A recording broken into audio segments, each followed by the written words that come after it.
구약에 보면 출애굽기 이스라엘 백성들이 하나님의 말씀에 불순종합니다. 그들은 원망하고 자기 뜻대로 되지 않는 것에 대하여 불평했습니다. 그러자 그들에게 불뱀이 나타났습니다. 광야에서 불뱀이 나타나 뱀에 물려 죽게 되는 엄청난 문제가 그들의 삶 가운데 나타납니다. 그런데 그 문제의 해결책을 하나님이 제시해 주십니다. 놋뱀을 만들어서 장대에 높이 걸고 누구든지 저 놋뱀을 바라보면 병에서 나음, 치유를 얻을 것이라고 문제 해결의 길을 말씀해 주십니다.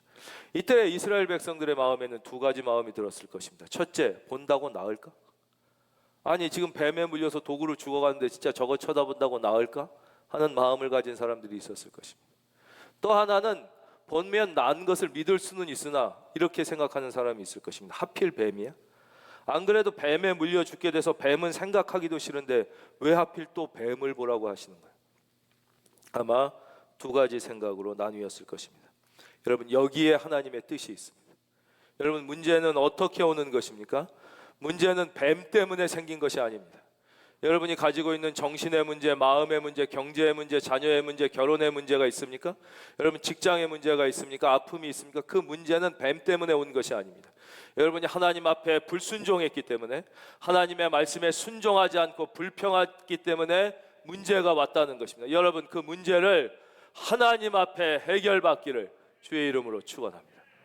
문제는 뱀이 아닙니다. 문제는 경제가 아니고 돈이 아니고 자녀가 아니고 여러분의 육신이 아니라 하나님과의 관계가 틀어지면서 문제가 온 것입니다. 두 번째, 그 해결책 또한 오직 하나님으로부터 오는 것입니다. 지난 시간에 고난이 축복이 되는 방법에 대하여 한번 말씀드린 적이 있습니다. 어떤 일도 예수님과 연결될 때 그 고난은 우리를 성숙시키는 축복이 되고 우리를 변화시키는 축복이 된다고 말씀드렸습니다. 나사로가 죽었습니다. 인간이 경험할 수 있는 최악의 비극일 것입니다. 그러나 그 나사로의 죽음의 사건이 예수 그리스도와 연결되자 죽은 자가 살아나는 가장 감격적 사건이 그 가정에 경험된 것입니다. 가나안에 한 부잣집이 있었습니다. 체면을 매우 중시 여기는 집이었죠. 그러나 큰 실수를 했습니다. 유대인들의 잔치에 가장 중요하게 여기는 포도주가 떨어진 것입니다. 그들은 이제 욕을 먹고 수치를 당하게 될 일이 생겼습니다. 그러나 그 가정에 예수님이 오셨습니다. 그 잔치집이 예수님과 연결되자 물이 변하여 포도주가 됐고 가장 수치를 당한 일이 가장 칭찬을 받는 일로 역전된 것입니다. 여러분, 역전의 은혜를 소망하고 있지 않습니까? 여러분의 인생에 정말 수치가 변하여 칭송이 되기를 원하고 있지 않습니까? 문제에 함몰되는 인생이 아니라 문제를 극복하고 싶지 않습니까? 여러분, 예수와 연결되시기를 바랍니다. 여러분의 모든 삶의 문제를 예수님과 연결시키십시오. 예수님과 연결될 때만 고난은 기적이 되고 문제는 축복이 됩니다.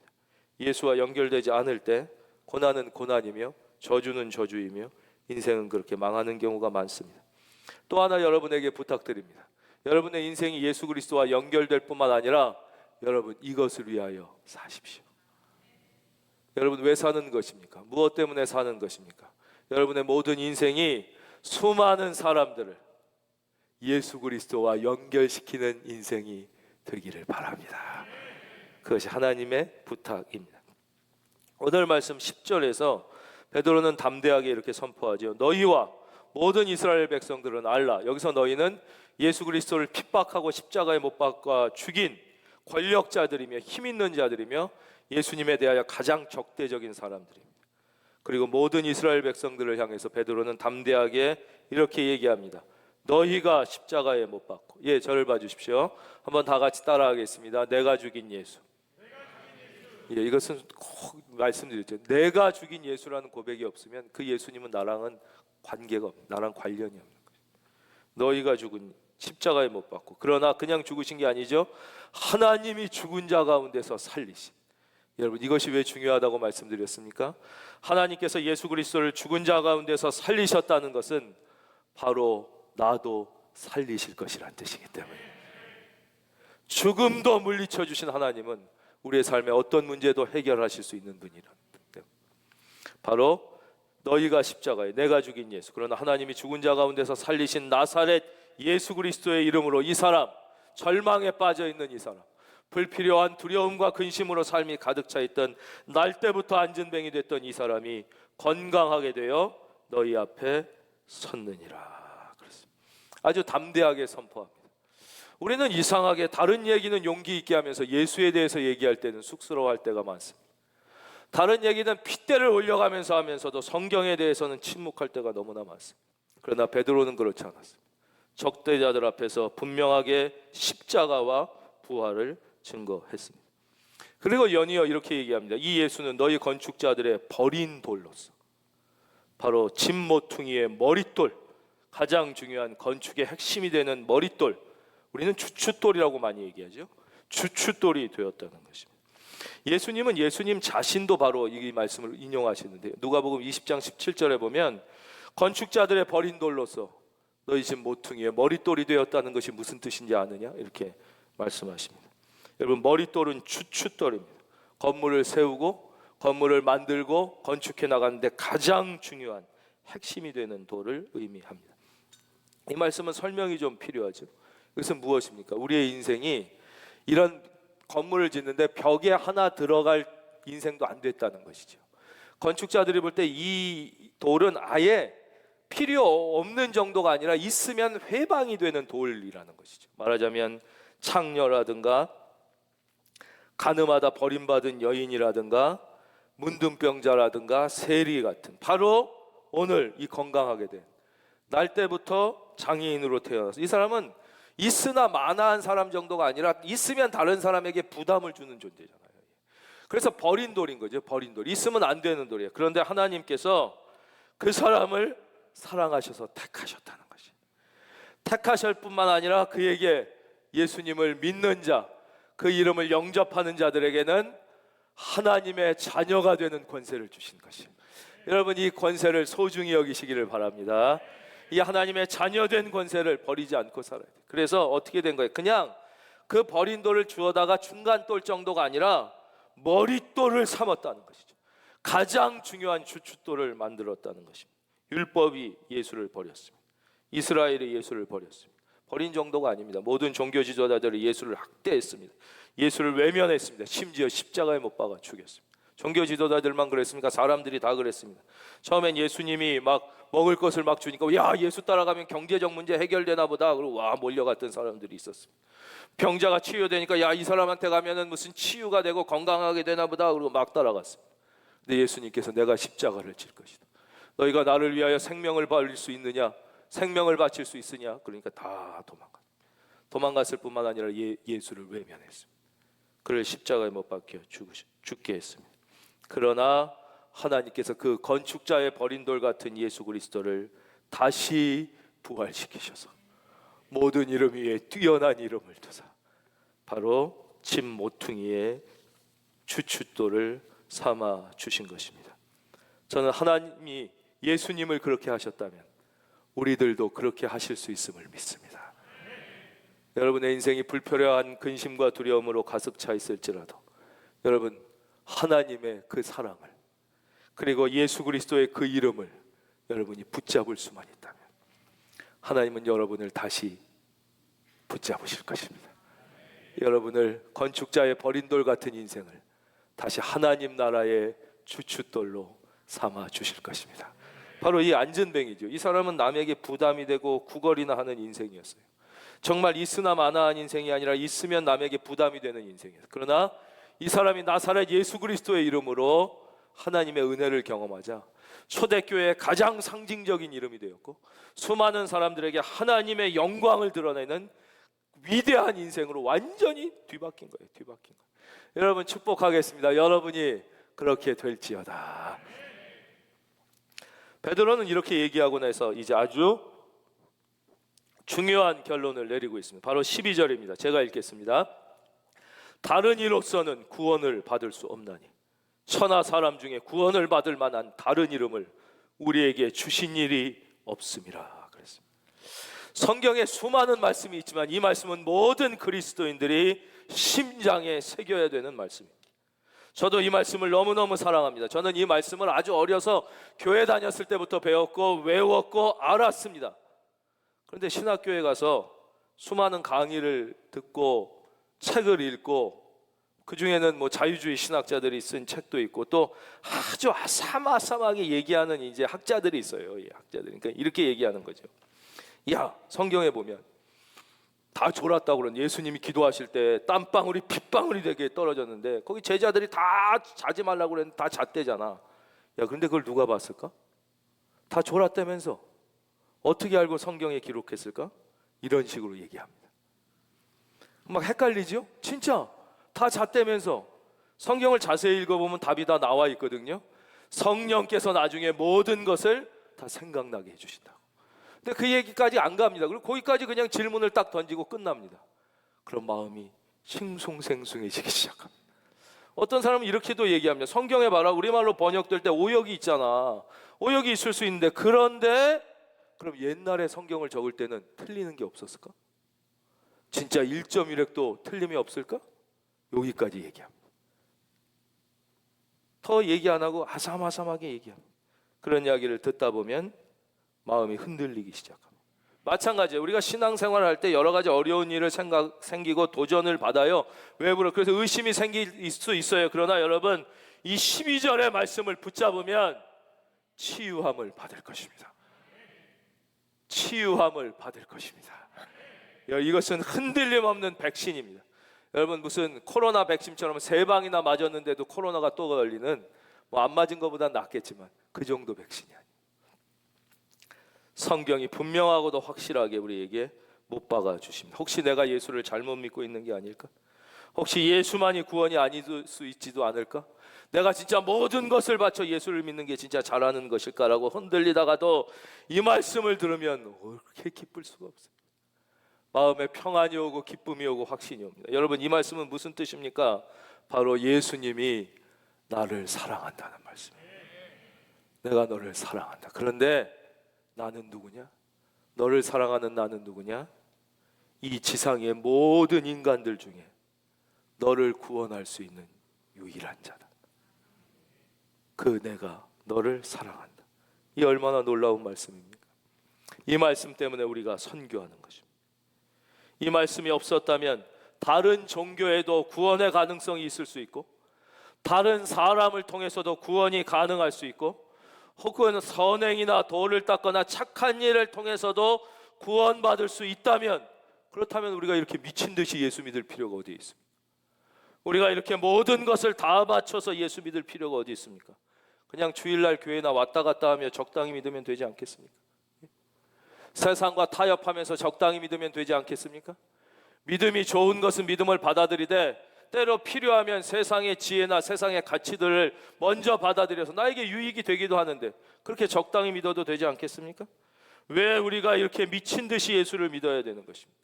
왜 선교사들이 자기의 직업을 포기하고 자녀 교육을 포기하고 결혼도 포기하고 그 길을 가는 것입니까?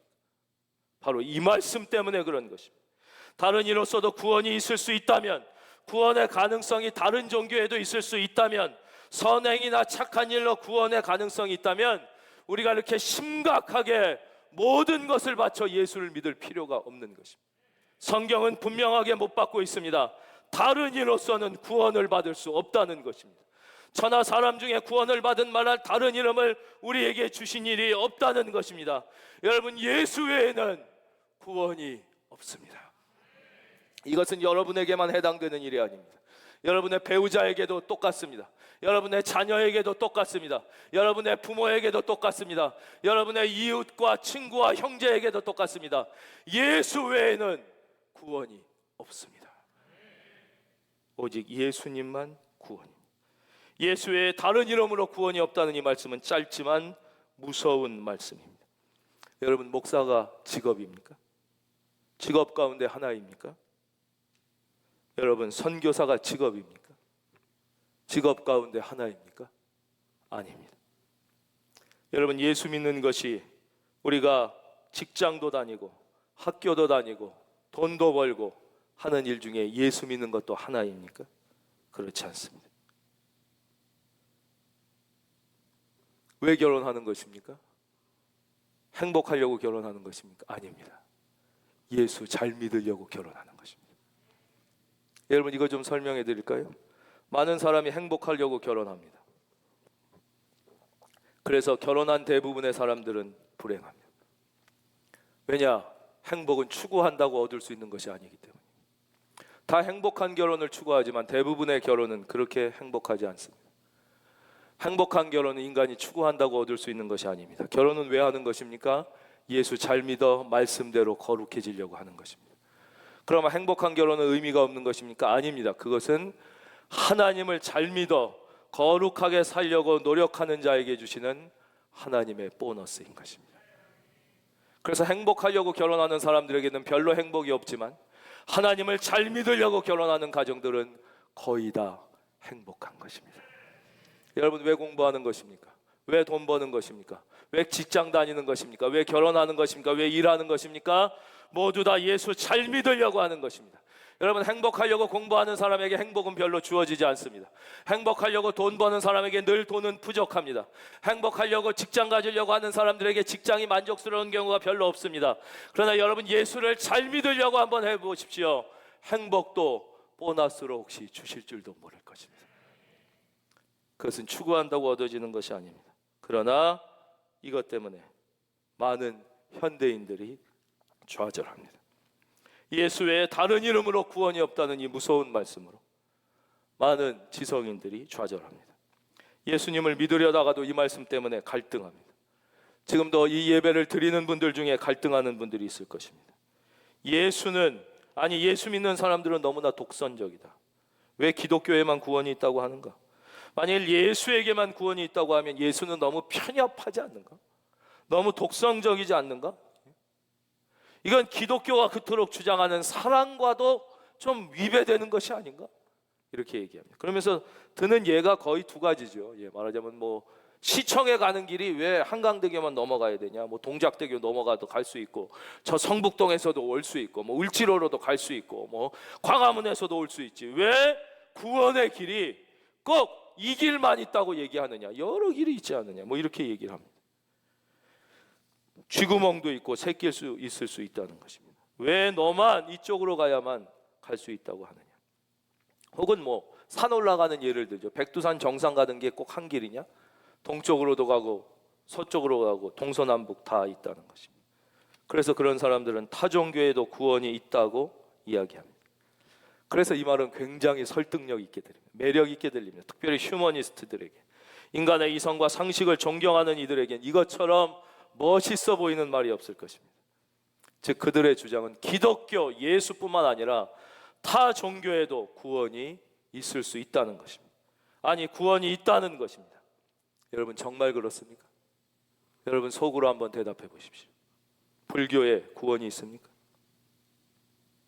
유교에 구원이 있습니까? 힌두교에 구원이 있습니까? 이슬람교에 구원이 있습니까? 여러분, 샤머니즘과 무당에 구원이 있습니까? 명상과 선과 요가에 구원이 있습니까? 질문을 다시 바꿔보겠습니다. 여러분, 석가모니에게 구원이 있습니까? 공자에게 구원이 있습니까? 마호메시나 소크라테스에게 구원이 있습니까? 여러분, 무당에게 구원의 가능성이 있습니까? 이 질문에 대한 대답은 오직 한 가지입니다. 12절, 다른 이로서는 구원을 받을 수 없나니 예수님 외에는 구원이 없습니다. 이 말은 선포하기가 참 부담스럽습니다. 그러나 이것은 사실입니다. 여러분, 구원은 하나입니다. 진리는 하나입니다. 다른 이로서는 구원을 받을 수 없나니 천하 사람 중에 구원을 받은 만한 다른 이름을, 예수만이 구원입니다. 이 말씀이 여러분에게 용기가 되기를 주의 이름으로 축원합니다. 바로 그래서 우리는 생명을 걸고 순교하는 것입니다.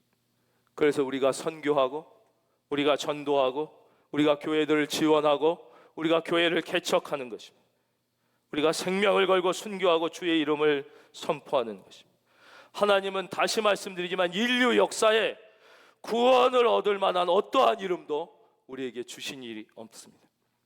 여러분, 석가모니나 공자나 소크라테스나 무함마드 같은 수많은 성자들이 인류 역사에 나타났습니다. 그러나 그분들의 문제가 무엇입니까? 더 정확하게 그분들의 한계가 무엇입니까? 그분들이 비도덕적이고 그분들이 틀렸다 잘못됐다는 게 아니라 그들도 역시 우리와 똑같은 인간이라는데 한계가 있는 것입니다. 종교란 무엇입니까? 여러분, 종교가 뭐라고 생각하십니까? 예수 그리스도의 십자가 외의 모든 종교는 똑같습니다. 이름만 다를 뿐입니다. 똑같습니다. 종교는 무엇입니까? 인간이 신이 되고 싶어 하는 것이 종교입니다. 다시 설명드리면 인간이 신이나 혹은 신처럼 되고 싶어 하는 것이 종교입니다.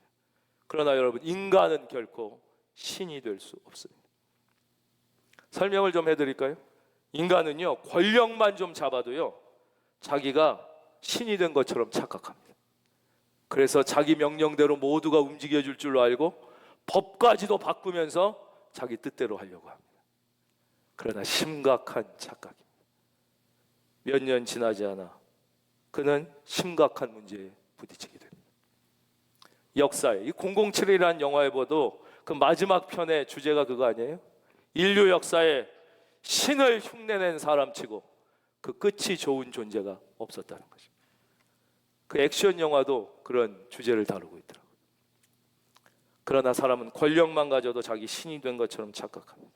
그뿐만 아닙니다. 돈도 어마어마하게 많이 가지고 있으면 자신이 신인 것처럼 착각합니다. 그러나 결코 신이 아닙니다. 인간은 인간일 뿐입니다. 인간은 결코 신이 될 수 없고 신처럼 될 수도 없습니다. 그래서 인간입니다. 그럼에도 불구하고 인간의 가장 큰 문제는 무엇입니까? 인간이 하나님이 되려고 하는 것입니다. 많은 자유주의자, 인본주의자, 무신론자, 회의론자들의 본질적인 실수가 여기에 있습니다. 더 우스운 것은 예수를 믿는다고 하는 사람들 중에서도 이 인본주의적, 자유주의적 사상에 물들어서 이런 신앙을 가진 사람들이 있어서 하나님을 믿는다고 하면서도 성경 말씀대로 생각하지 않고 자기 편리한 대로 생각하는 것입니다. 여러분, 이 모든 인간이 신이 되겠다고 하는 시도는 새로운 것이 아닙니다. 이것은 바로 성경 창세기에 나와 있는 첫 번째 사건에서 하나님께서 이미 우리에게 경고하셨습니다. 아담과 하와가 선악과 앞에서 왜 갈등했습니까? 먹을 것이 없어서입니까? 배고파서입니까? 아닙니다. 사탄이 뭐라고 유혹했어요? 이 선악과를 먹으면 너희 눈이 밝아져서 너희도 하나님처럼, 바로 하나님처럼 되고자 하는 생각은 사탄적인 생각입니다. 그것이 가장 큰 죄입니다. 모든 종교는 뭐 대단한 것이 아닙니다. 바로 처음에 인류의 최초에 사탄이 인간을 유혹했던 그 방법, 선악과 먹으면 너도 하나님처럼, 인간이 신이 되고자 하는 교만과 그 가장 잘못된 유혹을 다시 건드리는 것입니다. 결국 아담은 어떻게 됐습니까? 에덴 동산에서 쫓겨난 것입니다. 여러분은 지금 에덴 동산에 살고 있습니다. 여기서 에덴 동산의 의미는 무엇입니까? 저는 여러분 안에 에덴 동산이 예수 믿으면 회복되는 것이 당연하다고 봅니다. 그런데 왜 회복되지 않습니까? 계속 이 유혹 가운데 갈등하기 때문입니다. 여러분의 마음속에 평안과 기쁨의 에덴 동산이 회복되기를 바랍니다. 그러나 끊임없이 인간은 그 유혹에 빠집니다. 종교가 대단한 것이 아닙니다. 모든 인간의 종교는 인간이 신 혹은 신처럼 되고 싶어 하는 것이고, 사탄이 그 교만과 욕망을 자극하여 우리를 멸망의 길로 인도하는 것입니다. 다시 한번 말씀드리겠습니다. 이것은 새로운 것이 아닙니다. 창세기 최초의 사건, 바로 아담과 하와, 선악과 먹으면 네 눈이 밝아가죠. 네가 하나님처럼. 모든 종교는 인간이 신이 되려고. 그러나 성경은 이 말씀을 통하여 우리에게 분명하게 말씀하십니다. 천하 인간의 구원을 얻을 만한 다른 이름을 주신 것이 없고, 선악과가 그랬던 것처럼 인간은 하나님이 될 수 없고, 인간은 언제 가장 행복하냐? 인간은 인간답게 살 때, 인간으로서의 본분을 깨닫고 인간답게 살 때, 할렐루야, 인간은 진짜 행복해지는 것입니다. 여러분, 환상에서 깨어나야 합니다. 이 선악과를 먹으면 너도 하나님처럼 될 수 있다. 이 사탄이 하는 것입니다. 이것이 바로 아담이 저지른 죄입니다. 그렇다면 어떻게 인간은 구원자가 될 수 없는데 예수님만이 구원이신 것입니다. 그것은 성경이 예수님이 하나님이시더라고 분명히 증언하는 데서 우리가 발견할 수 있습니다. 빌립보서 2장 6절에서 8절. 여러분 여러 번 들으셨지만 저는 이 말씀이 여러분의 심장에 잘 박힌 못처럼 박혀질 수 있었으면 좋겠습니다. 잘 박힌 못. 자다가 툭 건드려도 그는 근본 하나님의 본체시냐, 이게 나와야 돼요. 그는 근본 하나님의 본체이십니다. 예수님은 하나님이시기 때문에 우리를 구원하실 수 있는 유일한 분이신 것이죠. 우리 한번 다 같이 읽어볼까요? 우리 혹시 방송으로 예배 드리시는 분도 허리를 반듯하게 하시고 이 말씀을 같이 읽겠습니다. 시작. 그는 근본 하나님의 본체시나 하나님과 동등됨을 취할 것으로 여기지 아니하시고 그는 근본 하나님이셨습니다. 둘째, 그는 하나님이셨지만 인간이 되셨습니다. 그렇기 때문에 그분은 우리의 구원자입니다. 오히려 자기를 비워 종의 형체를 가지사 사람들과 같이 되셨고 사람의 모양으로 나타나사. 여러분, 구원자는 하나님이시며 동시에 인간이셔야 했습니다. 그래야만 우리를 구원하실 수 있었습니다. 죄인은 죄인을 구원할 수 없습니다. 그래서 죄 없으신 하나님이 인간이 되신 것입니다. 그분이 바로 예수 그리스도이십니다. 그래서 예수님은 십자가에 피 흘려 죽으셨습니다. 이 말씀은 오늘 우리가 읽은 본문 4장 10절에도 나와 있고 이 빌립보서 2장에서도 반복해서 말씀하십니다. 빌립보서 2장 8절 보면 사람의 모양으로 나타나사 자기를 낮추시고 죽기까지 복종하셨으니 곧 십자가에 죽으심이라. 그래서 예수님은 십자가에 피 흘려 죽으셨습니다. 그런데 그분이 그냥 2000년 전에 십자가에서 죽으시고 그대로 끝이라면 그분은 우리의 구원자가 될 수 없고 우리의 구원은 이루어지지 않았을 것입니다. 그러나 사도행전 4장 10절에서 성경은 뭐라고 말씀하십니까? 너희가 십자가에 못 박고 하나님이 죽은 나 가운데서 살리신 하나님께서 예수님을 다시 살리셨습니다. 하나님이 그를 살리셨기 때문에 우리의 구원은 완전하게 이루어진 것입니다. 우리의 구원은 완전하게 이루어진 것입니다. 여러분 기억하십시오. 예수님은 나를 위하여 십자가에 죽으실 분이 아닙니다. 십자가에서 다시 부활하실 분이 아닙니다. 이미 나를 위하여 십자가에서 죽으셨고 이미 나를 위하여 십자가에서 부활하셨습니다. 여러분 이것을 믿으십시오. 그리고 완성한 구원을 받으십시오. 그리고 이미 여러분 손에 주어진 축복을 여러분의 것으로 소유할 수 있기를 예수의 이름으로 축원합니다. 이미 여러분 안에 구원은 완성 하나님이 하셨고 축복을 주셨는데 문제는 뭐예요? 그 구원과 축복을 왜 신뢰를 못하는 거예요. 신뢰를 입으로는 믿는다고 하면서 그 축복을 신뢰를 못하니까 이미 내 손에 주어져 있는 축복을 신뢰를 못하고 축복 좀 달라고 나에게 축복 좀 달라고 그러는 것이에요. 나사로가 죽었어요. 예수님께서 오셨어요. 뭐라 그래요? 나는 곧 부활이요 생명이니 나를 믿는 자는 죽어도 살겠고 무릇 살아서 나를 믿는 자는 영원히 죽지 아니할 것을 너희가 믿느냐? 그러니까 뭐라 그래요? 마리아가 마르다가 믿습니다. 못 믿는 거예요. 말로만. 나중에 그 끝날에 부활할 줄 믿습니다. 그러니까 예수님이 우시잖아요. 너무 가슴이 아프셨어요. 여러분, 예수님은 이미 여러분을 위하여 죽으셨고 앞으로 죽으실 게 아니에요. 이미 부활하셨고 이미 여러분에게 축복을 주신 분이에요. 여러분 안에 이미 임한 구원을, 이미 임한 축복을 신뢰할지어다. 신뢰하는 순간 변화가 일어납니다. 여러분 오늘 실제 한번 경험해 보시기를 바랍니다. 그 말씀을 신뢰하는 순간 말씀이 묵상이 되기를 시작합니다. 인간의 지혜가 아니라 한글만 겨우 뗀 구두장이라 할지라도 이 예수의 구원과 십자가를 신뢰하면 성경이 이해되기 시작합니다. 여러분 말씀 묵상하기 왜 어려운 줄 아십니까? 이 말씀이 오늘 나에게 말씀하시는 하나님의 말씀임을 신뢰하지 않으니까 말씀이 묵상이 어려운 거예요. 읽으면 자꾸 졸리는 거예요. 어떤 분은 성경이 최고의 수면제예요. 설교도 말씀드렸잖아. 아니 설교 듣는 시간은 자는 시간인데 목사님이 왜 이렇게 길게 설교하나 뭐 이런다는 거예요. 그러니 설교 듣는 것도 힘든데 책 읽는 건 여러분, 그런데 성경은 성경이 송이꿀보다 달다는 거예요. 너무너무 좋다는 거예요. 근데 왜 성경이 그렇게 좋지 않습니까? 제가 아까 제 경험 말씀드렸잖아요. 신뢰가 사라지니까, 마음에 흔들림이 생기니까 그때부터 그 좋은 성경이 좋지 않더라니까요. 내가 성경 공부하겠다고 신학교 갔는데 성경이 더 이상 재미가 없더라니까요. 여러분, 말씀을 신뢰하십시오. 아니, 십자가를 신뢰하는 순간부터 여러분, 평온과 기쁨은 여러분에게 실천되기 시작하는 거죠. 이런 수많은 사건들이 역사에 일어났고 우리의 신앙의 선배들은 그것을 고백하고 있습니다. 하나님이 그를 다시 살리셔서 우리의 구원은 완전히 이루어졌고 축복은 이미 이루어졌어요. 제가 책을 읽다가 아주 좋은 책이 한 권 있어서 집사람에게 추천을 했습니다. 그런데 집사람이 그 책을 읽더니 너무 재밌나 봐요. 이렇게 두꺼운 책인데 이틀 만에 그 책을 다 읽었어요. 다 읽더니 너무 재밌었다고 그러면서 또 다른 책을 막 읽겠다고 그러더라고요. 그래서 그 책을 먼저 읽은 저로서는 이제 식탁에 앉아서 책을 읽는 집사람에게 얘기를 했습니다. 그 책에서 이 저자가 얘기하는 어느 부분의 핵심은 이거였는데 혹시 어떻게 생각? 그랬더니 그렇다고.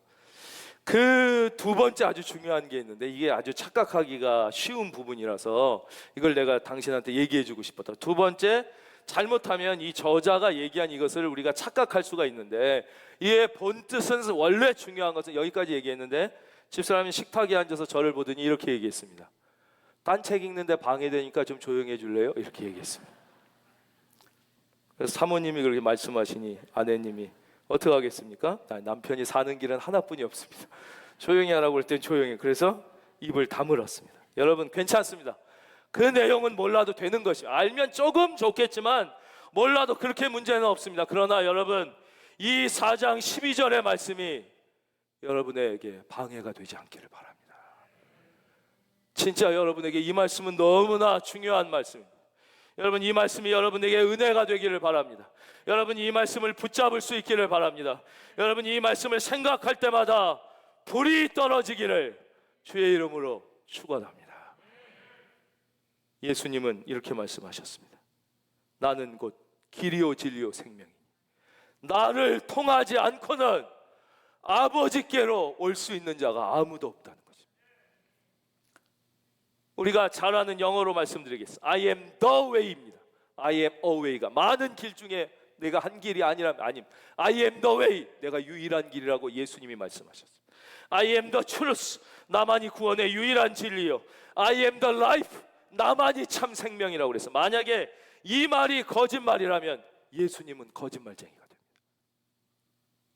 그렇죠?